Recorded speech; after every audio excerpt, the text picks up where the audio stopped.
Welcome back to my podcast. I'm here to break reality and talk about things that I want to talk about. And today we're talking about age gap relationships. So, if this makes you uncomfortable and if this makes you mad, I mean, you could leave or you could stay, but I don't really care.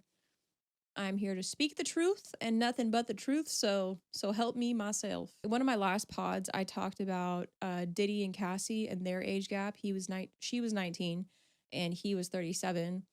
And a lot of alarm bells should be ringing off there, but I think mostly women will see that as wrong.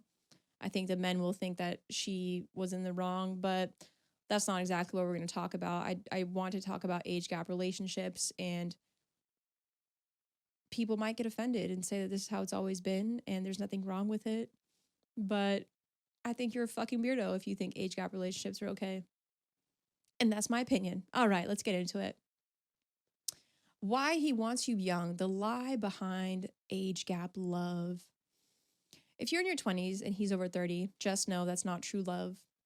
That's a power imbalance. Your 20s are your first taste of adult freedom, and the last thing you need is someone trying to shape you before you even know who you are. So this episode will be about the age gap relationships, manipulation, and the stolen decade. Women are taught to find love young, men are taught to find themselves. The problem isn't just the age gap difference, it's what that difference represents in terms of control, power, and opportunity. Let's dive in. And your 20s are for you, not for him. No one tells you this, but your 20s aren't a race to get married.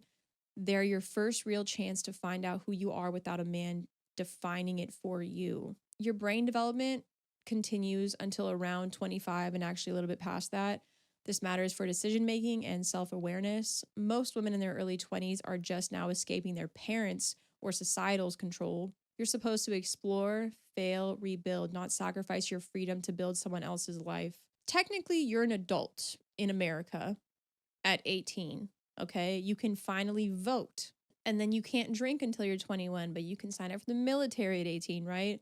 But for some reason, I think a lot of people look at 20s as some sort of, real adulthood. And in my opinion, your 20s are kind of like your adult teenage years because you have more of these freedoms, right? Like you can also rent a car. I think it's 25, right?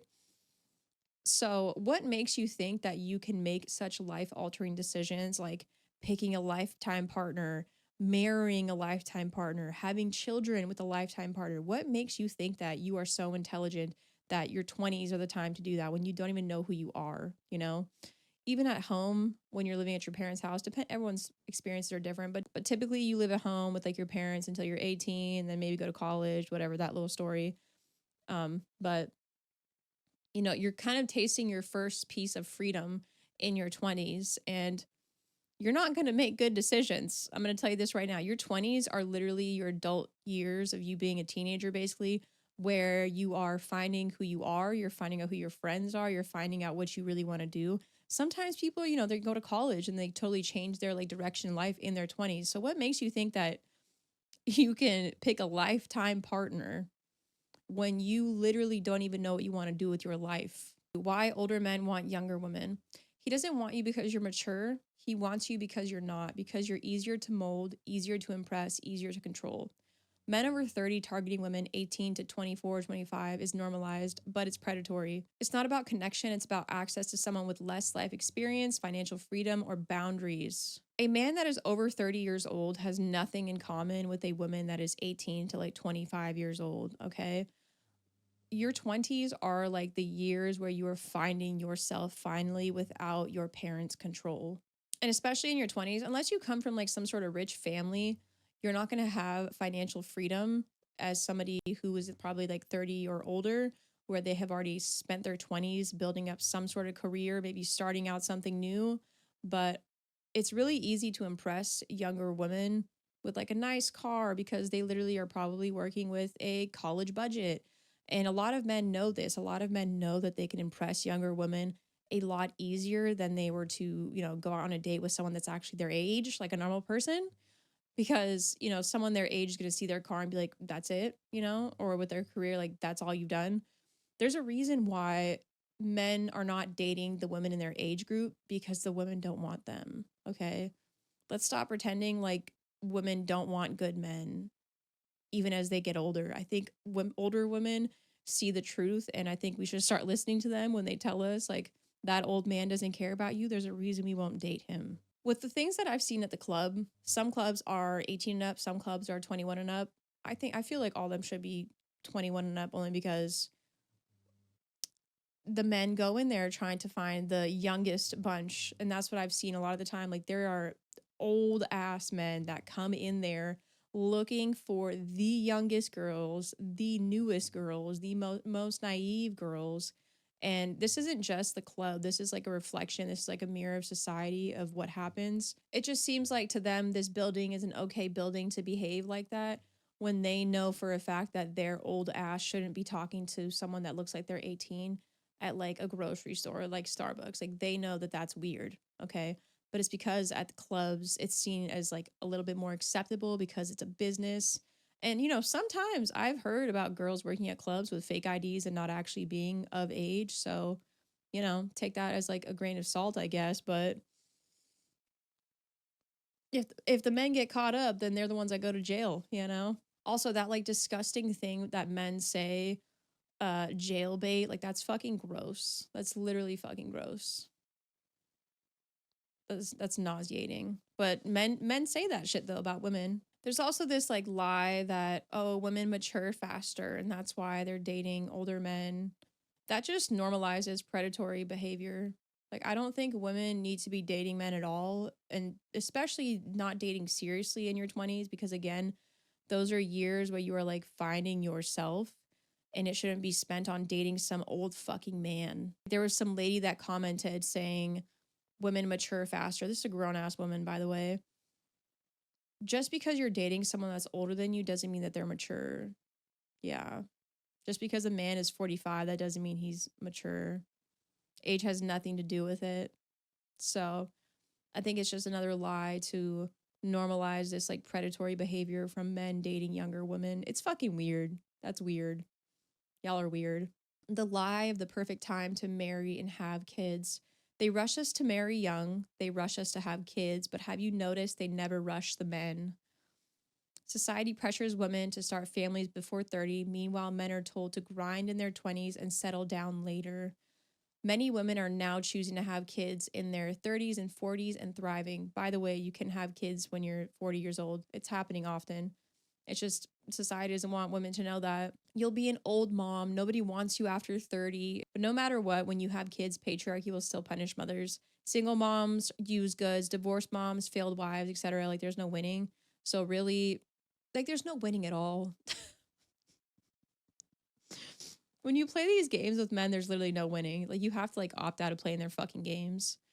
Um I posted about this like a long time ago on my TikTok, but it went like viral because I said that it's propaganda how they're telling women that you have to have kids in your 20s, right? It's for their agenda of making women get married sooner. It's for the agenda to make women throw away their lives to be moms way sooner than they should be. Because if you really think about it, the reason they don't normalize women having kids older is because by the time women hit like over 35, maybe 40, they're going to be like, actually, I don't want to have kids. they're going to decide like, oh wait, like never mind, I'm so glad I waited, because nothing good comes out of being afraid and then trying to have kids and then trying to get married. Like you can't build a happy life if you are doing it out of fear. You can't find love if you're doing it out of fear. You can't have a healthy family if you're doing it out of fear. And they only push this onto women out of like a fear tactic and saying like, you're going to be used goods. You have to pick somebody now before you get too fucking old. But meanwhile, at the same time, they're telling men, no, yeah, just don't take any women seriously in your 20s and your 30s. Like, you're going to be so solid when you're 40, 50. Meanwhile, everyone's balding. Everyone has ED. So clearly there's a lie here. One side is lying more often than not, right? But this also just ties into like the patriarchy and how women are socialized to run and find a man. Because wouldn't it be more responsible if society was telling both men and women to build themselves up, career wise, passion wise, chase your dreams, go travel. And then when you decide, like, okay, this is when I might find somebody, then I think that's more normal and balanced. But The reason that doesn't happen is because if women reach over 30, 35, they might actually just opt out of dating. They might just be like, oh, wait, like I actually know too much now and I don't want to date. Oh, I've actually seen how men really behave. Why would I want to date them? Why would I want to have kids? Why would I want to marry? Because you'll see the actual truth of who men are. And I think that's society's biggest thing with it. If society pushes love, marriage, and kids onto women super early and super quickly and out of fear, then women almost like have no time to think and make a choice. And society hates when women have choices. Like society wants women just to stay in one box. Society doesn't want women to think. Society does want women to know the truth. And, if women just waited and they focus on themselves, focus on their careers, focus on school, then I think they would find that their life would be a lot happier, because I haven't met any older women that regret not having kids. Mm-mm. I've met women that regret having kids. I've met them often, actually. And I think it's mostly like women having kids young. It's not like I don't think they regret their kids, but I think that they regret, you know, not allowing themselves to have a human experience, because having kids is life changing. Like your life is no longer your life. You literally are giving your life up for another human being. And a lot of people, most people are not equipped to have kids in their 20s. Like it's not reality. It's always been a way to control women and tell women that you don't belong doing anything else besides being in the kitchen and being a baby maker. And clearly, we see the results in society of that. We see how kids are being raised in households where their parents are fighting or it wasn't real love. And like, we're wondering, like, well, what's going on? Like, well, I mean, men blame the women, obviously.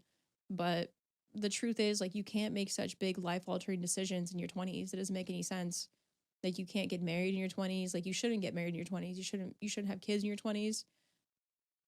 That should be times when you're literally just like focusing on yourself and gaining intelligence, gaining emotional intelligence, even for the men, right?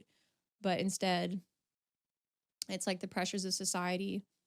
And even on the other side, like men are being, pressured by patriarchy to be providers and protectors. But how are you going to be a provider and a protector in your 20s? You're not.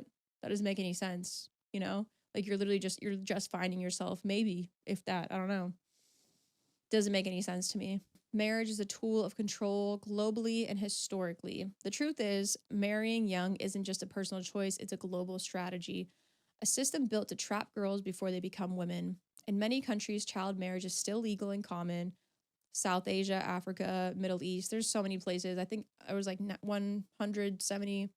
I think there was 177 countries that I looked up when I was looking this up earlier. I could be wrong, but I can link that in the bio. In the US, as of 2024, 41 states still allow child marriage with parental consent. Some girls as young as 13 have been legally married in the US. So this isn't something that just is like happening in like foreign countries that people think like, oh, it's just third world countries. No, it's here. It's right here. And it's disgusting. Historically, young girls were married off for property, alliances, and religious purity, not love. Religion and cultural systems often idolize virginity and obedience in youth and women because it makes it much easier to own. Mm-hmm. Part of this love series, obviously, is that love was never real and that it's always been about control, because it's fucking true. And I think if we all just like come to this realization, then I think we'd all be a lot happier. Maybe people will just like date to, have a human experience, or make friendships just to have a human experience. Maybe the pressure of having to find love and having to find a man or a wife might actually be lifted if people realize that that the biggest goal in life isn't love. And I think on both sides, men and women are being pressured to get married and to have kids immediately, while men are being pressured to somehow be providers, and most of them don't make enough money to be doing that. So I feel like that would take off most of the pressure from both sides if both people realize, like, oh, wait, love is a sham. I should focus on myself. I should find my own passions, chase my own dreams. And if somehow that brings somebody else into my life, or if I just make really great friends, then what the fuck's the problem with that? But it's for the bigger machine for the world to just keep repopulating the world and keep destroying the world with war. I get it. I understand the game. but I'm not playing it. And I think if women knew this, they would stop playing as well. I also read that there's 12 million child marriages globally every single year. Okay. It's 2020 fucking 5. And that's pretty insane to me to read something like that. I don't know, it just makes you think, it just makes you realize that love was never real and that marriage has always been about controlling women and it always will be, you know? I mean, there's a reason why you get tax cuts if you're fucking married, right? There's a reason why they basically like punish you if you're single. You don't get a tax cut, which I think, is interesting, but I know why, because they want you to like keep continuing to make new babies for the population, new taxpayers, new army soldiers, because the war machine has to keep going, the game has to keep going, whatever. But it's never been about love. It's always been about controlling women. You're not late, you're just unlearning. You're not behind, you're just finally asking the questions patriarchy didn't want you to ask. And that's power. Most women who avoid early marriages and motherhood end up with more choices, more stability, and more self-trust. As women, we aren't even allowed to kind of like choose our own identity. The planet already chooses it for you. You're here to make babies and you're here to be picked by a man, and that's it. But I think if women start to open their eyes and see that that is not really some sort of like bigger, higher purpose from, God or the universe, whatever you believe in, that is just the purpose of the machine that's going on around us. It's never been a machine that's for us, even for the men, that's just reality. It sucks, but like imagine a world where we all focused on ourselves and bigger purposes and we didn't constantly go searching outside of ourselves for things that aren't going to fill the void. That'd be crazy. But, right now, the structure of society makes women chase something that isn't real. And it also pulls us away from looking inside of ourselves and seeing what our purpose is and deciding like what we want to be or what we want to do with our lives and what really matters to us, because all of us have a bigger purpose here. Everyone's purpose isn't to be a parent, and that's for men and women. Okay. I think that's more towards women, mostly because, throughout history, the job of caretaker has always been given to women. And, instead of men actually being fathers, it's just like, oh yeah, drop your sperm off and then go and clock back in. Right. So just crazy. So I guess what I want to say is that I think women need to focus on building something for yourself, building something for your own life and following your own dreams. Like, who do you want to actually be? Like, not what society told you to be. You're more than what the machine is telling you to be. Like, we're not just here to just keep repopulating the earth and then continue the machine. Like, clearly the design is more demonic than some people realize, but yeah, I'm not here personally to make babies with old men. I'm good. I think if women just focus on themselves more and became selfish, then I think half the problems would disappear. I think. I think especially if women waited until they were like at least 30 years old or something like that, 30, 35, then decided what they want to do, because there really is no rush. Don't let society, put the fear into you that you need to rush to get married, to have kids, or to even like pick some old man to marry, right? There's more to life. We are here for the human experience. We're not here to live for the male human experience. You know what I mean? Love shouldn't cost your growth. If he loved you, he wouldn't want to rush your life. He'd want to see you grow. But most of these older men aren't looking for love, they're looking for leverage. So protect your 20s, build your world first. And if someone's meant to join you in it, they'll show up when you're already whole. So I guess ask yourself this question, like, would I still choose him if I was 30, if I met him at 30? Think about that. But also, you don't need to rush to be someone else's wife if you literally haven't even made your own life yet. Like, you don't even know who you are yet. Okay. Allow yourself to find yourself. allow yourself to try, because I'm sure you pushed aside your dreams a long time ago, even as a child. And I think your 20s are kind of a time where you should like re-explore the things that you care about, that you loved, or a passion that you put aside. I think that's what your 20s are for. It's not for marrying some old man, for dating some old man, okay? Because your 20s are for building you. It's not for building someone else's legacy, in quotes. um but yeah, that's the episode. I hope y'all enjoyed this one. I like this one. I think it's a good topic that a lot of young women should really reflect on and think about, especially if you're in your 20s. There's more to life than love and marriage and children. I have a dog. I love her. This is the Infinity or Nothing podcast. I guess I'm just going to keep diving into these topics for y'all. I hope you guys like this one. If you didn't, I don't fucking care either. This is my channel. It's my fucking podcast. I'm going to talk whatever I want to talk about. And if you don't like it, scram. If you don't like it, scram. All right. That's it. All right. Bye.